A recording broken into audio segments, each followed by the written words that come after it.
শুভ দুপুর বন্ধুরা, এখন 1:30 মতো বাজে। স্নান টান সেরে আসলাম। তো ওয়েদারটা দেখো খুব ভালো হয়ে গেছে, হালকা হালকা বৃষ্টি পড়ছে। সকাল থেকেই মেঘলা ছিল, আর এখন মেঘ ডাকছে, বৃষ্টি পড়ছে, বেশ ভালো লাগছে। এখনও খাওয়া দাওয়া হয়নি, সবে দুষ্টুকে খাওয়ানো হয়েছে আর সোনু গেছে স্নানে। আসলে স্কুল থেকে বাড়ি আসতে আসতে 1:30 বেজে যাচ্ছে।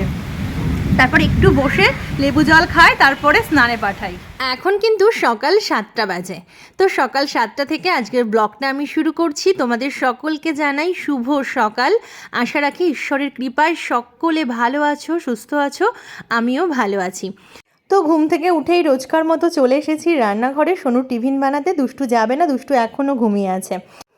আর আজকে সুজি বানাবো, তো সেজন্য দেখো ঘিয়ের মধ্যে কাজু কিশমিশ আমন্ড বেশ ভেজে সুজির মধ্যে দিয়ে দিচ্ছি। বেশ অনেকটা দুধ ছিল, তো সেজন্য আজকে একটু সুজিই বানিয়ে দিচ্ছি। ব্রেকফাস্ট করে সোনু রেডি, এখন চলেছে স্কুলে পাপার সাথে। আর আমাদের এই এক সমস্যা, তোমাদের আগেই বলেছি, গেট পড়লে অন্তত 5-7 মিনিট দাঁড়াতে হয়। তো দেখো ট্রেন যাচ্ছে, তো সেজন্য কিছুক্ষণ ওয়েট করছে সোনু। আর আজকে সকাল থেকেই বেশ একটা মেঘলা মেঘলা আর হাওয়া দিচ্ছে। তো তারপর দেখো চলে আসলাম আবারও রান্নাঘরে। আজকে সকালবেলায় ভাবছি একটু ওটস খাবো, আর কিছু বানাতে ভাল লাগছে না। তো টক দই, ওটস, আম আর কলা নিয়ে নিয়েছি। ওটসটাকে একটুখানি কড়াইতে টেলে নিয়েছি, একটু ভাল লাগে খেতে।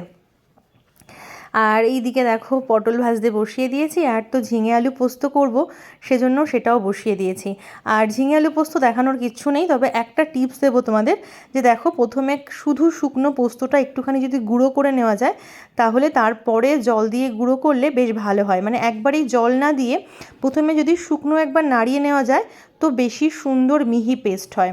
আর আজকে ডালের বড়া করব, সেজন্য ডালটাকে আগে থেকেই ভিজিয়ে রেখেছিলাম। আর এখন কাঁচা লঙ্কা আর আদা দিয়ে বেশ সুন্দর করে বেটে নিচ্ছি। প্রথমবারের পেস্টটা একটু বেশি পাতলা করেছি, যেহেতু আদা দিয়েছি সেই জন্য। দ্বিতীয়বার থেকে একটুখানি আধভাঙা করছি, তাহলে না বড়াগুলো বেশ ক্রাঞ্চি ক্রাঞ্চি থাকে।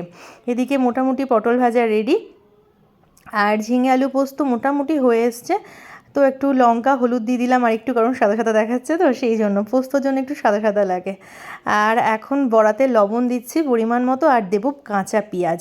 বেশ অনেকটা পেঁয়াজ দিলে না বড়ার টেস্ট অনেকটা ভালো হয়। আজকে বৃহস্পতিবার, মোটামুটি বৃহস্পতিবার দিন মাছ না খাওয়া হলেও আমাদের ডিম, পেঁয়াজ, তো এই সমস্ত জিনিসগুলো খাওয়া হয়।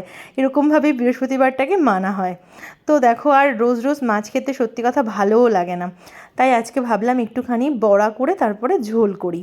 আর এই 2-4 দিন ধরে এমন একটা কথা শুনছি, তার জন্য মনটা খুবই ভারাক্রান্ত হয়ে আছে।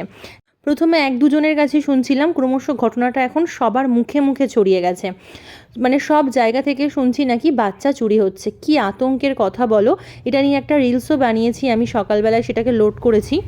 তো ভাবলাম এখনও একবার তোমাদের সাথে বলি, কারণ সবাই যে রিলসটা দেখবে তেমনও নয়, অনেকে হয়তো এই বড় ভিডিওর মাধ্যমেও হয়তো সচেতন হতে পারবে। সেই জন্য প্রত্যেকের বাচ্চাকে সবসময় স্কুলে নিজে গিয়ে দিয়ে এসো, আর নিজে গিয়ে নিয়ে এসো। কারণ স্কুলটাই হচ্ছে এমন একটা জায়গা, বাচ্চাদের কিছুটা সময় একা ছাড়তে হয়। তো সবসময় মা বাবা নিজেরাই চেষ্টা করো বাচ্চাকে দেওয়া নেওয়া করতে। কখনো বাচ্চাকে কারোর হাতে ছেড়ো না, কারণ আমাদের বাচ্চা আমাদের কাছে যে কি, সে তো আমরা খুব ভালো করেই জানি। তাই প্রত্যেকে সচেতন হও আর সবাইকে ঘটনাটা শেয়ার করো। আর দেখো এই সময় একটুখানি হালকা হালকা বৃষ্টি শুরু হয়েছে দেখলাম। এই অল্প বৃষ্টি হলে কি হয়, গরমটা আরও বেড়ে যায়। তো তোমাদের এলাকায় যদি দেখো সেরকম সন্দেহজনক কাউকে ঘুরতে, তো তৎক্ষণাৎ ব্যবস্থা নিও, কারণ এরকম ঘটনা চতুর্দিকে হচ্ছে, চতুর্দিকে। যার টোটোয় করে আমার মেয়ে স্কুলে যায়, ওই ভাইও সকালবেলা এসে বলছিল যে ওর বাড়ির পাশ থেকে ওরকম 2টো বাচ্চাকে নাকি নিয়ে যাচ্ছিল, শেষমেশ নাকি নিয়ে যেতে পারিনি, তাদেরকেও ধরতে পারিনি। তো কি একটা ভয়ের ব্যাপার হচ্ছে চতুর্দিকে, কি বলবো, মনটা একদমই ভালো নেই। কারণ আর যাই হোক, বাচ্চাকে তো স্কুলে না পাঠিয়ে বাড়িতে বেশি দিন রাখাও যায় না। তো সোনু স্কুল থেকে চলে এসছে, আর এখন স্নান টান করে খেতে দেওয়ার পালা। তো চলো খাওয়া দাওয়া করি।